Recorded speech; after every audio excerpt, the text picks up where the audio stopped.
Lisa from Mobile Tech Review, and the Ultrabook rampage continues. This time we have the Toshiba Satellite U845, not the U845W widebody that we reviewed a week or two ago. This guy's a much more normal 14-inch Ultrabook with an aluminum casing and a very affordable price. This one lists for $849, but you can get it for around $779 on Toshiba's website. We're going to look at it now. So here it is, the Toshiba Satellite U845.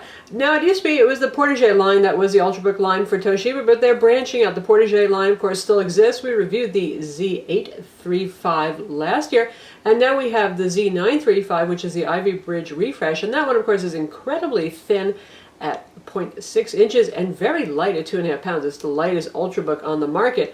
This guy goes for a more mainstream look, and dare I say, well, Toshiba tends to go with dull styling, so this is your average looking notebook.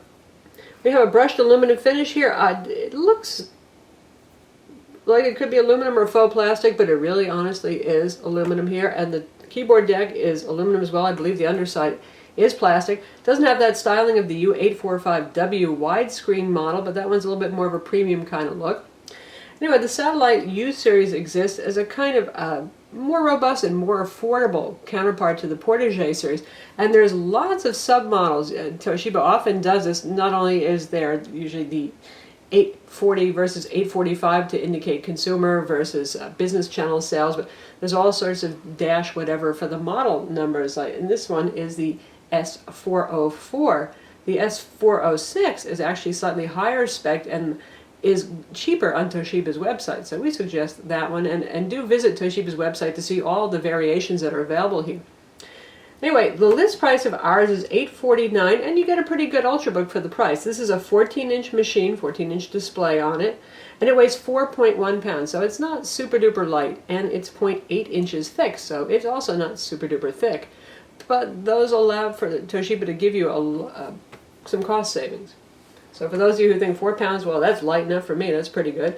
And if you like 14-inch versus 13.3-inch, honestly, I don't think there's much of a difference to be enjoyed there unless your eyes aren't very good. It runs at 1366 by 768 resolution, whether you get a 13.3-inch Ultrabook or a 14, generally speaking. It's true here as well, but that is what it is. It has plastic here for improved antenna reception for your Wi-Fi and Bluetooth. And you can see there's a little cutout here. It makes it easier to open up the lid. It also gives you a place to grab it when you're carrying it. I kind of like that. Feels very sturdy. There is a little flex to the lid, but nothing that I would call alarming or inappropriate. Overall, it's pretty hefty, sturdy notebook. Take a look at the back. You can see what the hinges look like. They're not huge hinges, but it holds up the lid quite well. There's no wobble. There's no creep.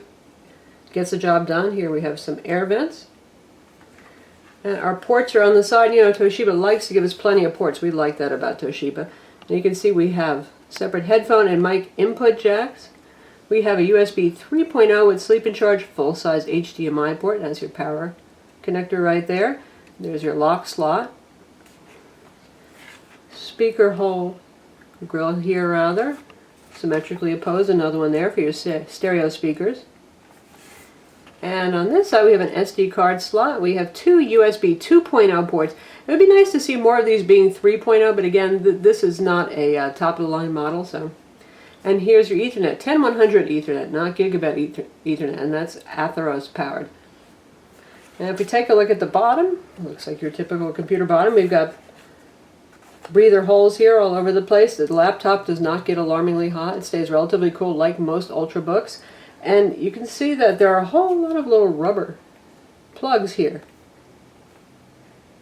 And underneath here are Phillips head screws should you want to take the bottom off. Now I was going to take the bottom off and I took all the screws out. These rubber plugs, by the way, do not get destroyed if you take them out. And in fact, it's pretty easy. They got little numbers on them so you can keep track of them and put them back in. But even after unscrewing all the screws, it seemed like there were some pretty strong plastic side clips that were giving me a little hard time there, so I didn't want to rip it apart and tear it apart. But in here, Toshiba says, are actually 2 Dimm slots. Our model has 4 gigs of RAM. You can actually order for them with 6 gigs of RAM. They say 8 gigs is maximum. And this is a conventional spinning hard drive, 500 gig SATA drive, so that should be accessible too with the standard connector.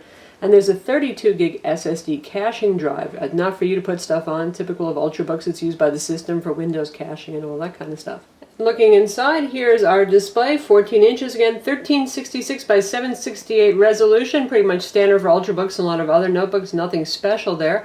This is a gloss LED backlit display. This is a TN panel, but as they go, maybe the gloss coating helps. It is glary, but it has actually pretty nice contrast and nice colors too. And you know, viewing angles with TN panels are not the best, especially moving your display forward or back. This one can go reasonably far back to accommodate your viewing angle issues, and it's not too bad. It's not a really, really narrow sweet spot. Webcam up here, microphone as well. And here we have our Synaptics trackpad, behaves very nicely, easy to use, and I like the fact that it's dished in a little bit so you can feel when you wandered off of the trackpad, and because you don't want to be mousing on your keyboard deck, that won't get you very far. We've got our LED indicators off on the side over here, and a fairly standard chiclet style keyboard layout over here. Again, it's dished in a little bit, kind of brings you down into the keyboard typing zone. That's a fine thing. Nice keyboard. Pretty low travel. That's a problem with Ultrabooks. Given that this guy's a little bit thicker at 0.8 inches, I was hoping for a little bit of added travel, but it's certainly usable and decent, and no worse than the Portage Z935. In fact, it may be a little bit better. Since it's 14 inches, you've got room for arrow pad with space around it. That's quite nice. We've got our page up and down and end keys over here. Delete key where it belongs, right in the corner. Usual oversized space bar, shift key, caps lock key, that kind of thing. And this is available with backlight, but not every model has it. Our S04 model here, which lists for $849, does not have it. However, the S06 that I mentioned has the same specs, but increases RAM from 4 gigs to 6 gigs, adds backlight for $779. So if backlight's important to you, pay attention to the description on Toshiba's website and make sure you get a model that has it. Our configuration has single band Wi-Fi 802.11bg, and it's made by Realtek, who often makes audio controllers. We think of them for that more than we think of them for Wi-Fi, and it has no Bluetooth. And again, that S06 model, that's actually a bit cheaper on Toshiba's website, has Bluetooth 4.0 included, and it has Intel Wi-Fi with WiDi, so I would go with that model rather than with single band Realtek and no WiDi for wireless display. And that means if you've got a home theater set up and you've got one of the WiDi receivers like the Netgear push the TV device, you can wirelessly stream to your TV instead of having to use the HDMI cable. Toshiba has a fairly beefy 6-cell battery that's 54 watts per hour. They claim up to 7.88 hours of runtime. Very precise they are at Toshiba. And so far we've been seeing pretty good battery life with this. We're getting 6, maybe a little bit above 6. And our full written review will give you our full rundown on battery test results. PCMark Vantage benchmark score was 6,500, not wildly impressive, and why is that? Well, that's because it has a conventional spinning 5,400 RPM hard drive. As we always say, PCMark Vantage and all the PCMark benchmarks really give a lot of extra points to SSD drives. It doesn't mean that this guy is stupider than other Ultrabooks, it just means it doesn't have an SSD drive.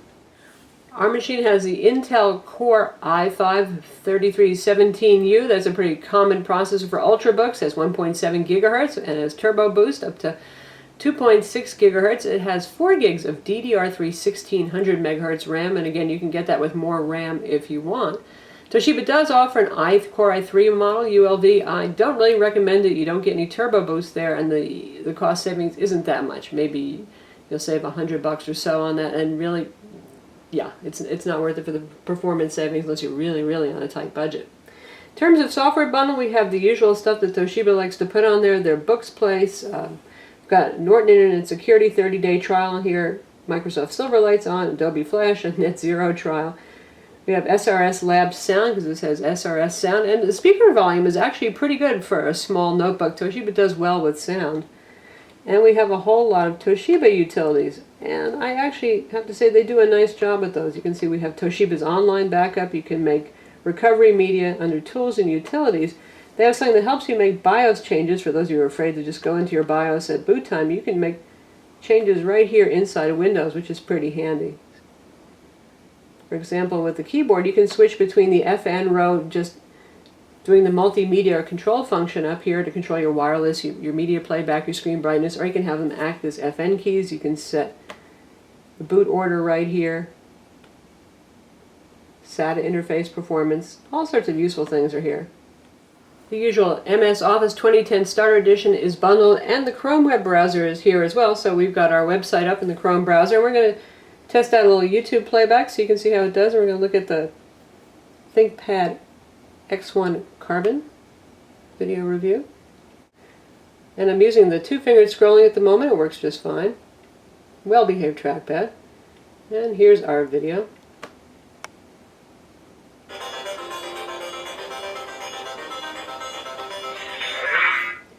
And we'll bump that up to 720p to match the display resolution and bring it out to full screen.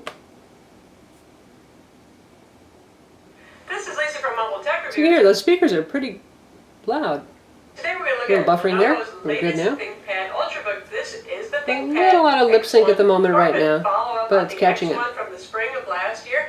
A lot thinner, a lot lighter.